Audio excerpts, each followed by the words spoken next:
Competitors, the round will start in approximately 4 minutes.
All right, welcome to round 15. This is LD room 158. This round will be between our affirmative L121 and our negative L335. Congratulations to both competitors. Have a great round.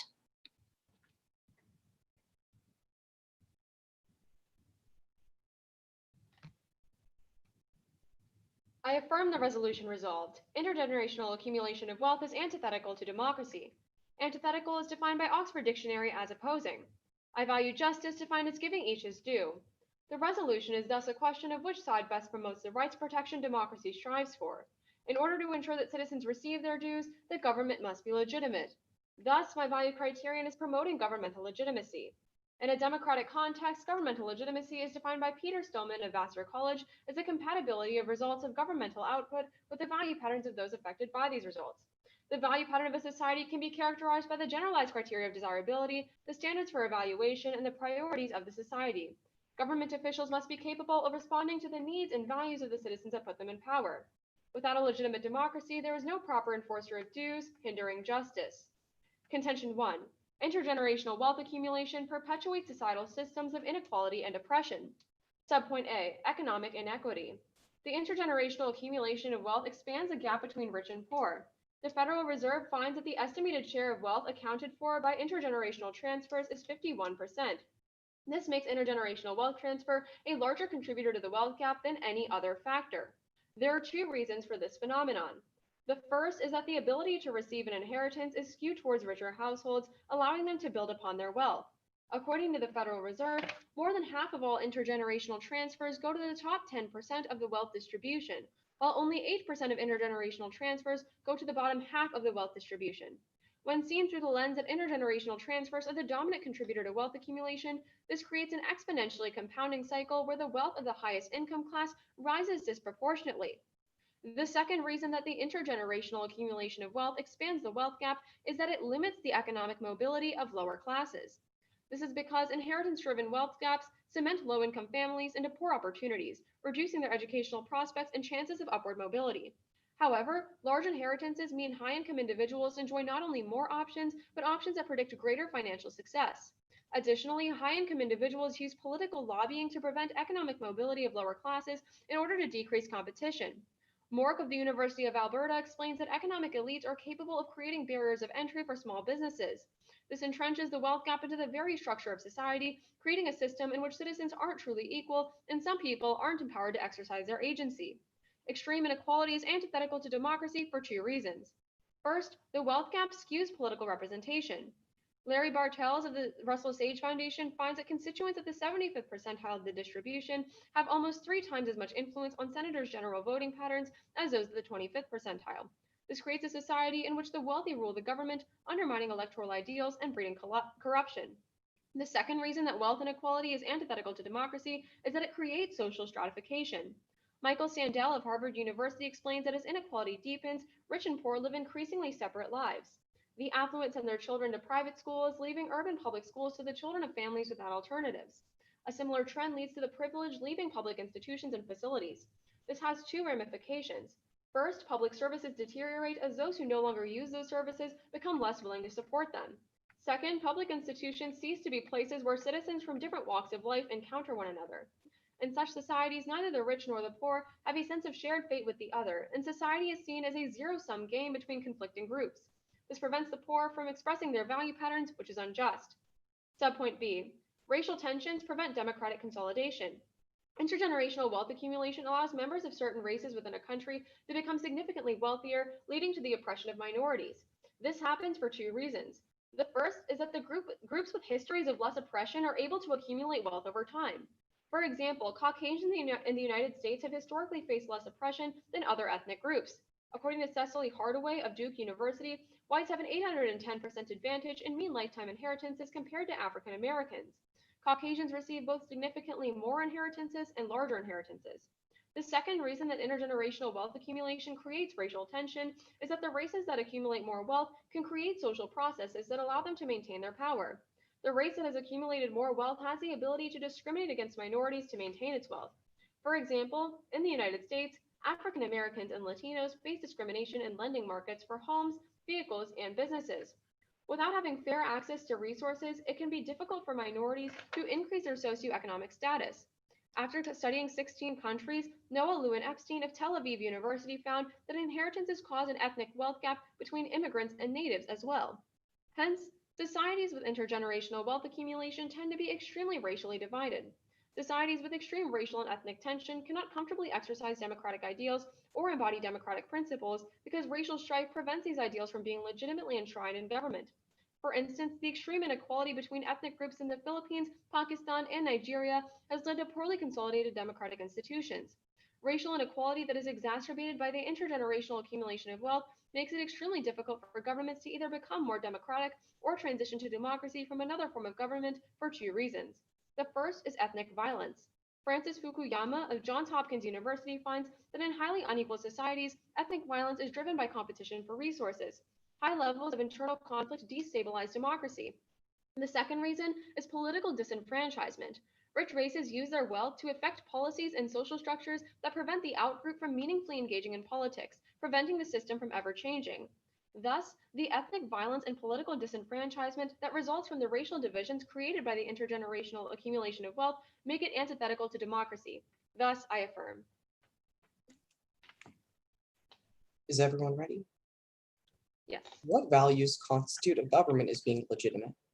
So I tell you that governmental legitimacy is the compatibility of results of governmental output with the value patterns of those affected by the results. What are some of those value patterns?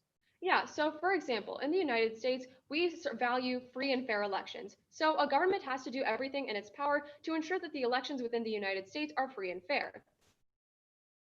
All right, so does minimizing inequality, is that something intrinsic to a democratic system? I would say that yes, because a democracy has an obligation to value its citizens' worth equally and not based on arbitrary standards. And insofar as we have inequality preventing certain groups from engaging with the government, at that point the government is unable to actually listen to their value patterns and is unable to create policy that reflects those value patterns because these individuals are unable to have their value patterns heard in the first place. Now, even All when right, we have this extreme inequality, when the value patterns of the rich are being upheld more than the value patterns of the poor, then that is I extremely see. unjust as Thank well you. because it's not, yeah. If we were to think of a government that was ruled by a king that tried to make everything equal, would that place be a democracy? I mean, I would say that a democracy is not just a political system, right? Like the king would not, well, no, because My like question at is, if that point we wouldn't equality have is free and what fair elections. separates democracy from other things, then why wouldn't that monarchy also be a democracy?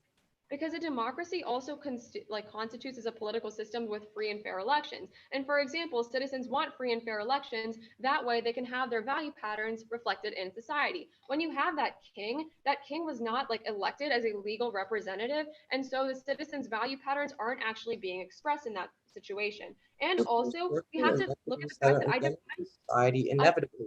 For example, some people are better parents than someone else, or maybe they read more bedtime stories to their children. Is democracy obligated to make it so all of those opportunities are now equal? So I'm not saying that like equal opportunity has to be like my value criterion does not funnel down to equal opportunity. I'm just saying that inequality violates my value criterion. And also we have to look to the fact that I define governmental legitimacy in a democratic context. So that assumes that the government is a democracy. And so that's why like we have these elected representatives and we make sure that they are reflecting the value patterns of the constituency. How do we determine if there's political equality in our society unless everyone just gets the same vote? Well, I'm not saying that there's going to be like I'm saying that the poor should have their value patterns reflected in society, right? And so that's how we know that there's political equality. But again, my value criterion does not boil down to equal opportunity. My value criterion simply boils down to the government responding to the value patterns reflected by the people. So I'm saying that sure, inequality, especially political inequality, definitely violates this, but they're not the same concept. So you can't like group them together because they're not the same thing. Definitely. Thank you. I will take my prep time.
I have 3 minutes, 43 seconds left. I'll start with the NC and then address the affirmative case.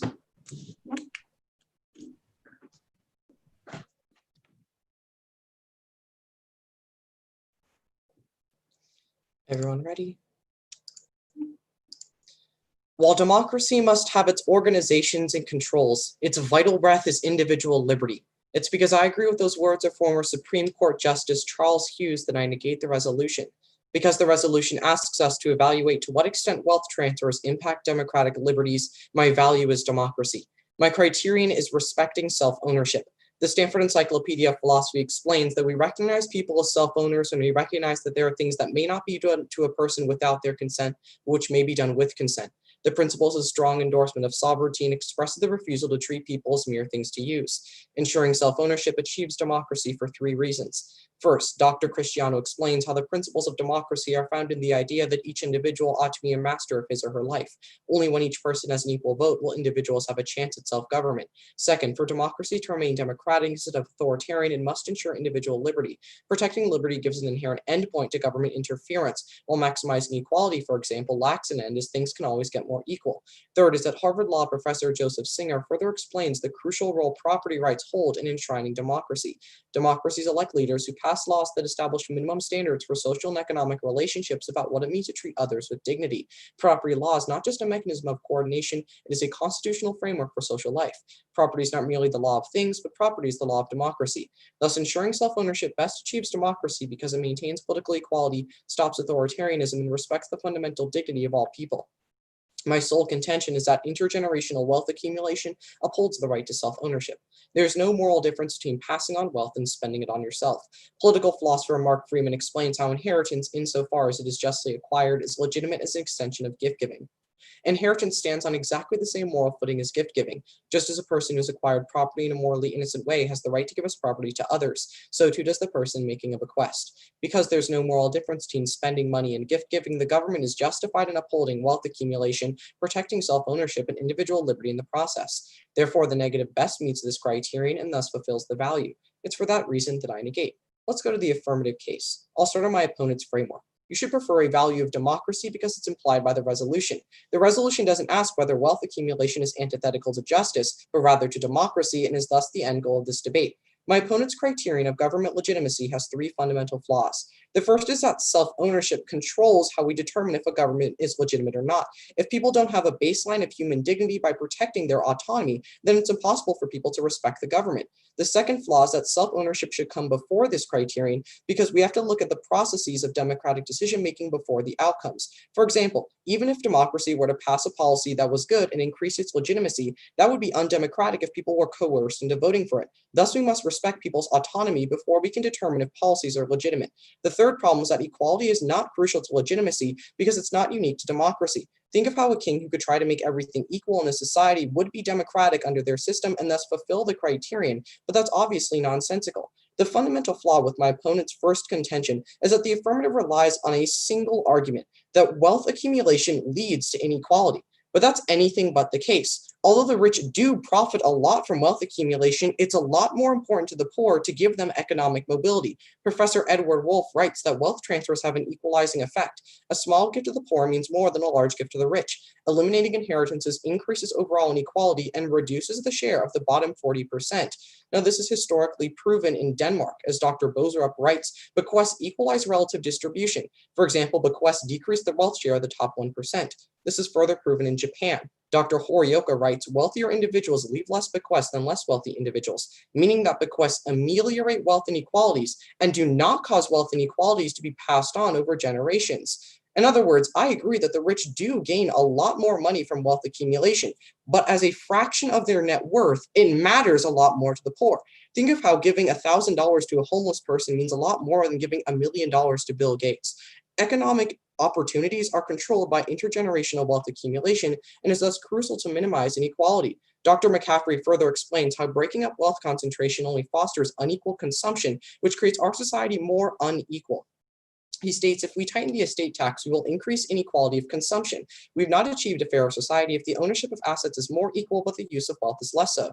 The connection between breaking up wealth concentration and equal opportunity is not clear. It may not be better for society to have 1,000 millionaires than a single billionaire. Now, under my opponent's first subpoint, she argues that wealth accumulation harms small business owners. The problem here is that wealth accumulation actually helps businesses to consolidate more wealth, which allows them to gain better economic standing, especially for the middle class.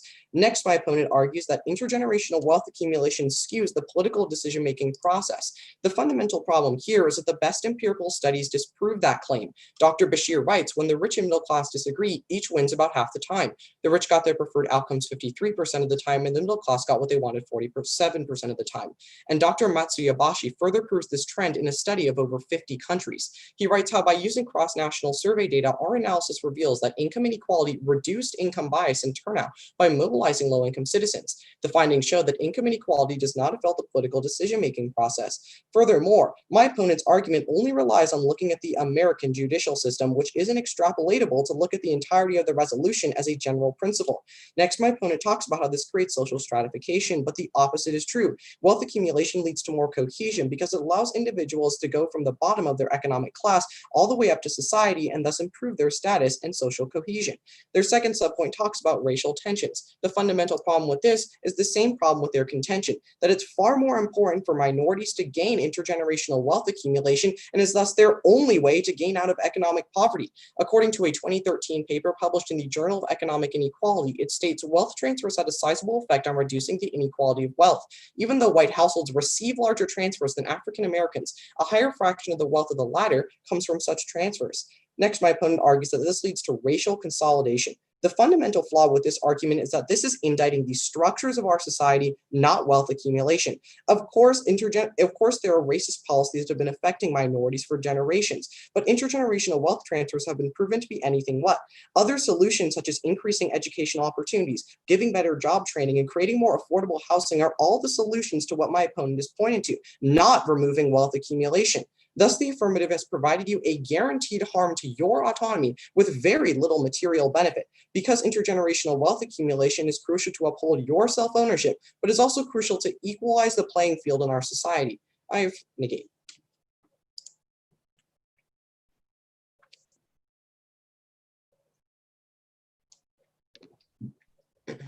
Ready for cross?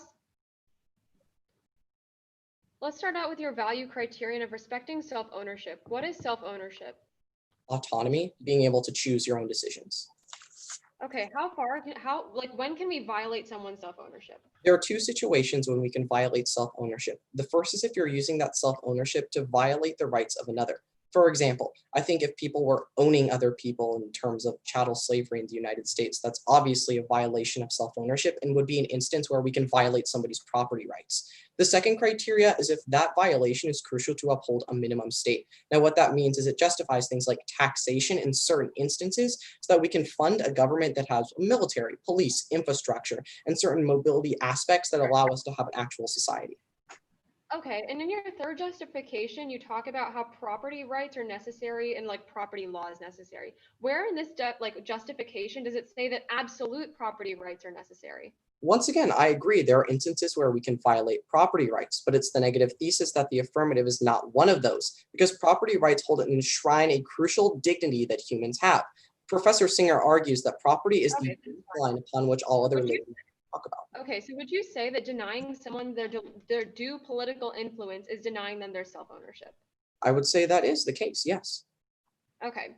You talk about how we can use the intergenerational accumulation of wealth to lift the poor out of poverty, right? What percentage of the poor are actually receiving wealth transfers?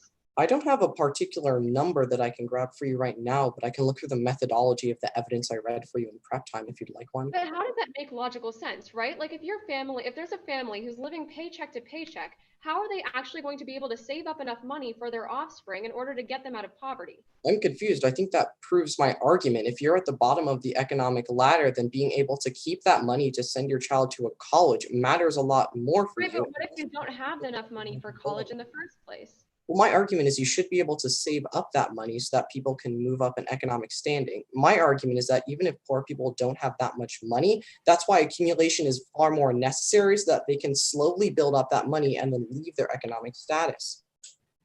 Okay, that's fine. Let's go back up to your value criterion of respecting self-ownership. How do we actually weigh this in the round? What do you mean? My argument is that if you violate self-ownership, you're violating the value. Okay, like how do we know which side is like violating self-ownership more? You can determine based on scope, based on severity, Okay. for example, how many people. Under your value criterion of respecting self-ownership, would it be okay for a kid to bring a gun to school even if that kid didn't plan on using that gun? I don't think so. Why would it be? Obviously, you'd be violating. You say that there's only two ways. You say that there's only two justifications for restricting self-ownership. One, violating the rights of others, which this child is not doing because he's not going to use the gun, and two, upholding the minimal state. And I so, think since that this it would example violate the doesn't first actually criteria of what I outlined because that would obviously pose an immense threat to the individuals there and be thus violating their right to even self-ownership. if the individual does not plan on using the gun. My argument is that that situation, even if it is the case, is the exception and not the norm and doesn't disprove the validity of my framework as a whole. All right, I'll take that.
Okay, that's good. I've used 4 minutes of prep.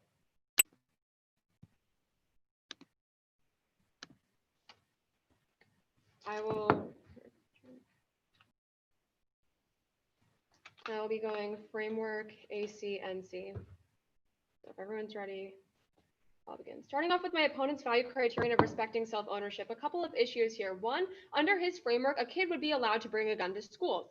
Remember, he says that we can only restrict self-ownership if it violates the rights of others and if it's like upholding the minimal state. And I show you that this example doesn't necessarily violate any of those things. Obviously, like if a kid brings a gun to school, that's really bad, and government has an obligation to step in. Under his framework, that government would not have an obligation to step in there.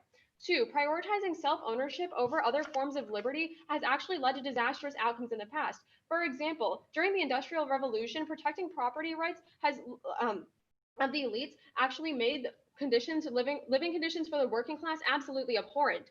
He brings up these 3 principles, however, he doesn't actually achieve them. With his first principle, he says that people should be the master of their life or property. However, he dropped the point in my second contention about how historical discrimination has led to the accumulation of wealth. So I would argue that that property is not legitimate in the first place. With his second point, he talks about protecting against authoritarianism. However, I show you that intergenerational wealth accumulation leads to disproportionate political influence. With his third point, he talks about property rights and property laws. However, he never says that we need absolute property rights and laws against promoting governmental legitimacy. Essentially, his first 2 points are about self-ownership. I already attacked that. He says equality doesn't equal legitimacy. However, I already told you during the cross-examination that he can't devolve my value criterion back to equality. So let's go on to my contention 1 subpoint A. He says that wealth accumulation leads to an equalizing effect, and he brings up this card about small gifts to the poor. However, Wolf 11 finds that only 9% of the poor receive inheritances. This makes a lot of sense because if your family is living paycheck to paycheck, there's no way that they could actually save enough money for the poor to leave poverty. He brings up this Bozerup card in Japan. However, Bozerup actually admitted that its results were extremely short term, and Denmark's policies were. He only looked at people who were receiving inheritances, not people that weren't receiving inheritances. My opponent completely drops my second warrant in this contention, in this subpoint. I talk about how intergenerational accumulation of wealth leads to decreased economic mobility and cements the poor into lower opportunities and decreases public services. That's huge because that proves that intergenerational accumulation of wealth in and of itself is the root cause of poverty. He talks about this Bashir card about rich versus middle class. However, this card is ignoring the poor. He says that I look to America only. However, The Economist in 2018 actually finds that this happens outside, that political influence of the rich happens outside of America too. The rich shape public opinion and which bills are even brought to the floor because, and the rich push out issues such as economic justice. With my subpoint B, he says that minorities should be able to accumulate wealth. However, again, he drops my second warrant here, which is how when the majority has wealth, they use these social processes to maintain their power, leading to discrimination. I would say that minorities would be a lot better off if these individuals in the richer races were not discriminating against them. And he drops my point about how groups with less oppressive histories are going to accumulate more wealth over time. Go ahead and extend that through. Those both show how intergenerational wealth accumulation inherently leads to inequality. He also drops the Epstein card about how inheritances cause gaps between immigrants and natives. This is huge because this also shows that there's like an immigrant gap, and this is true across all countries. So he talks about reform policies. However, I show you that these reforms are not going to happen because the rich are going to completely not allow these issues to even be voted on. With his contention 1 about upholding rights, he talks about how there's no moral difference between this and gift giving. However, there is. 1, gifts are reciprocal. If someone gives you a gift, you can give like a gift to them. That's not the case with intergenerational wealth accumulation. 2, gifts don't accumulate over time, such as intergenerational wealth accumulation. 3, gifts have no political significance, whereas wealth accumulation clearly has an enormous political significance because I show you through my dropped warrants that intergenerational wealth accumulation actually leads to increased inequality and increased poverty. And so clearly intergenerational wealth accumulation is inherently flawed.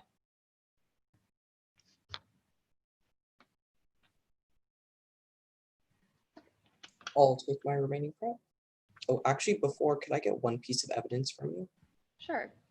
The Wolf evidence, I believe, about 9% of poor receiving inheritances. Yeah.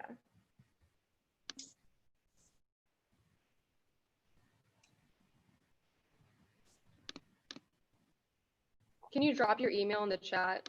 Because I have it saved on my laptop. Definitely.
Okay, I just sent it to you and I highlighted the portion that I used.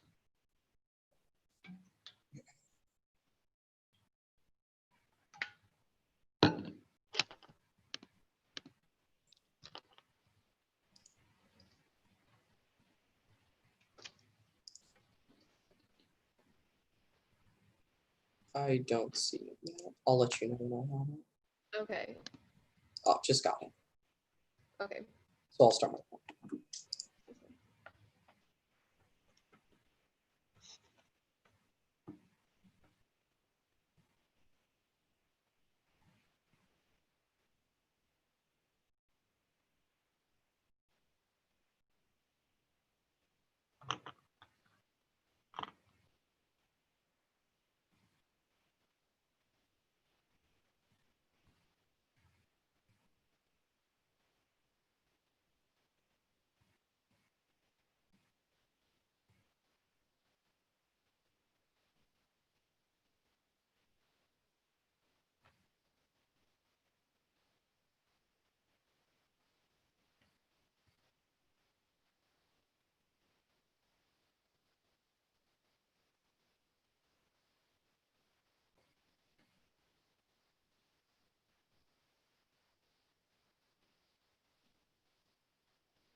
I'll start with the framework, NC, AC, and I'll have voting issues along the way.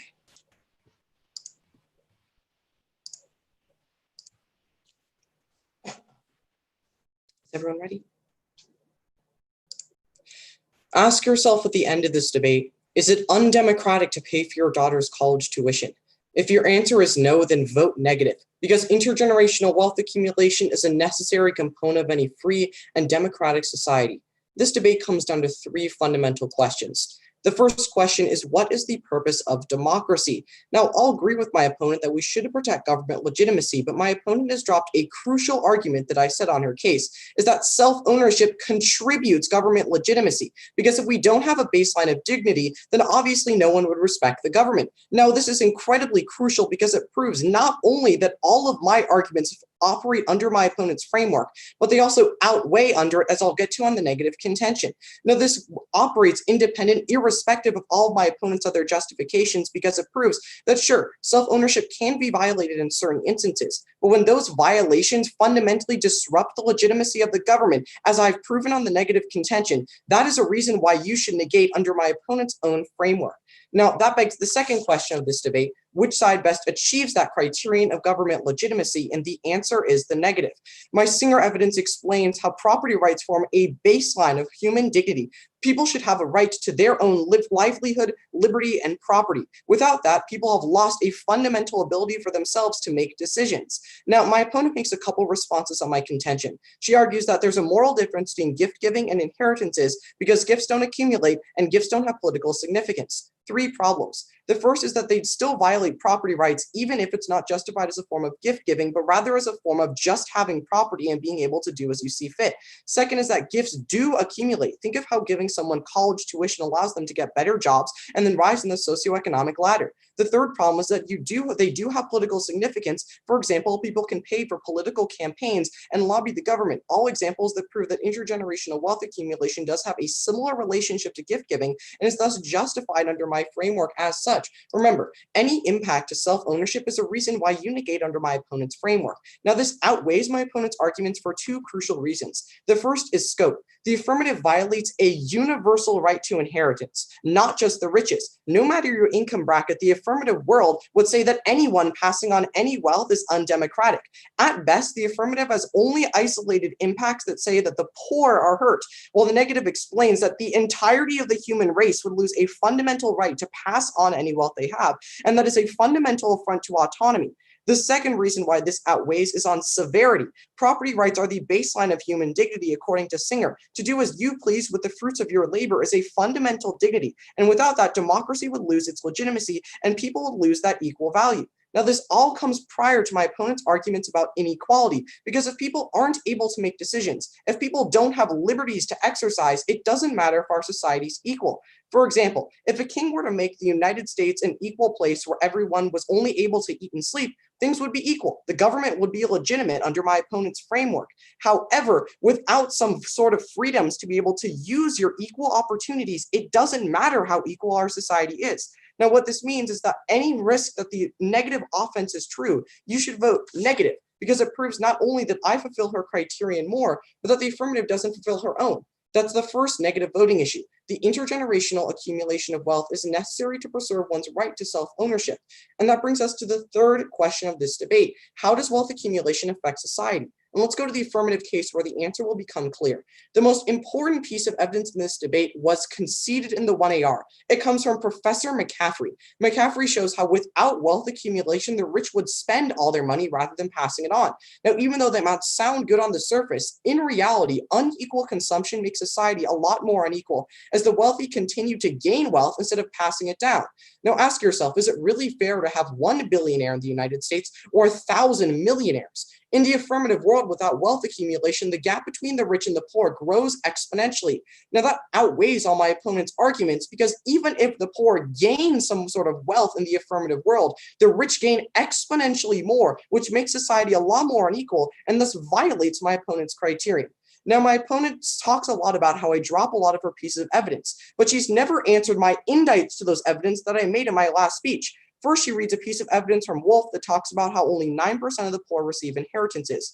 Well, first, this isn't necessarily the case. My evidence from Wolf post-dates hers and recomputes the numbers and explains that intergenerational wealth accumulation has been recently used by far more poor people. But even if you agree with my opponent's argument, remember, irrespective of the relative importance of wealth accumulation, their affirmative causes unequal consumption, which destroys the equality they claim to protect. Next, they talk about how Bozerup is short-term. Well, even if that's the case, it has been shown that such short-term benefits are crucial to now build up opportunities. Now, that answers my opponent's argument about minorities and immigrants, because although they receive less, it matters a lot more to them because it allows them to build up that money. For example, even if a poor person had $1,000, that could be crucial to pay off their student debt, maybe get a better education, and thus rise in the economic decision-making. Now, they make one last argument about political coercion, but the problem here is that it's been empirically disproven. My dropped evidence from Mitsuyabashi says that even if they're correct, even if there is coercion, there are built-in checks to the government to make sure that that does not undermine democracy. Thus, the affirmative has not fulfilled their burden to prove such. And that's the final negative voting issue. The affirmative fails to meet their own criterion because intergenerational wealth accumulation is crucial to equalize society. Because the affirmative has presented you a guaranteed of frontier autonomy with little material benefit. I negate.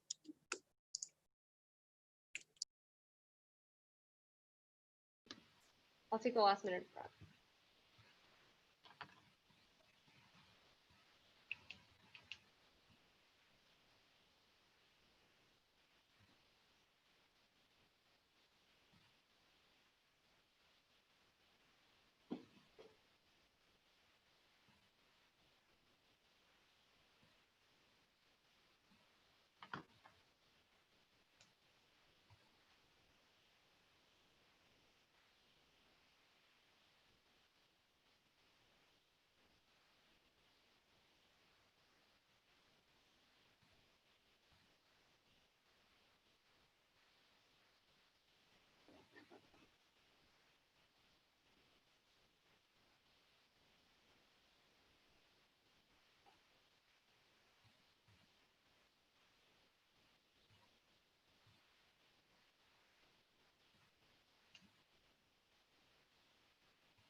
Okay. I will be going over framework and then key voters. If everyone's ready, I'll begin. Now, starting off with the framework debate, my opponent completely dropped all of the responses I made against his value criterion in his last speech.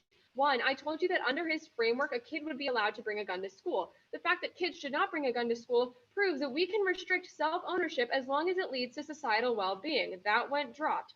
Two, he dropped that historically when we've prioritized self-ownership over other rights, it's led to really bad societal conditions. For example, in the Industrial Revolution, supremacy of property rights of economic elites led to horrific living conditions for the working class. That means that it's okay to restrict self-ownership. So even if you buy the fact that we're violating property rights in the affirmative world, that is not a reason to vote affirmative, and that all went to drop by my opponent, as well as all the analysis I gave under his framework as to why he doesn't achieve it. One, he dropped that historical discrimination has led to more wealth, therefore all the wealth that the wealthy have is illegitimate. Two, he drops that we're leading to more plutocratic tendencies when we're allowing for income inequality, which is decreasing self-ownership. However, under both of our frameworks, if I can prove that intergenerational accumulation of wealth leads to inequality, I will win the round because it violates the fundamental tenets of democracy, which brings me to my first key voting issue, which is that of racial tensions. My opponent made two key drops in his last speech. One, he drops my first warrant from case about how groups with less oppressive histories accumulate more wealth over time, and two, how they have these social processes to maintain power. He says, oh, well, it's okay because they're receiving some amount of inheritances. But at the point where whites are receiving have an 810% advantage, I would say that the minimal inheritances that African Americans are receiving is not allowing them to escape this discrimination, which he never contested that this exists because of the intergenerational accumulation of wealth. Remember, this leads to extreme inequality and decreases democratic consolidation. We've seen this in the Philippines, Pakistan, and Nigeria. Additionally, this leads to political disenfranchisement. Again, he never responded to that impact about how when we have these racial tensions that are born from intergenerational accumulation of wealth, because there is always going to be a wealthier race, that is going to disallow the poor race from actually meaningfully engaging in politics, which means that under both of our frameworks, this is really bad. He says that we can have these reform policies, but I showed you through The Economist 18 that that's not actually going to happen because the wealthy prevent these economic justice issues from even being voted on. My next key voting issue is going to be that of economic inequity. I give you two reasons why economic inequity increases in the negative world. One, the ability to receive wealth is largely skewed to richer households. He says these poor people are also receiving inheritances, but think about that logically. It doesn't make sense. If you're living paycheck to paycheck, how can you have inheritances? He also drops economic mobility, cementing people into worse opportunities, which proves that inheritances are the root cause of poverty. That means, and since that went completely uncontested by my opponent, I show you that intergenerational wealth accumulation is the root cause of poverty, leading to skewed political representation and social stratification, which is horrible under both of our frameworks. Nice round.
All right, looks like I'm the lucky one here, last judge. Congratulations to both debaters for your performance. On a 3-2 decision, the vote of this panel in semifinals went for the affirmative.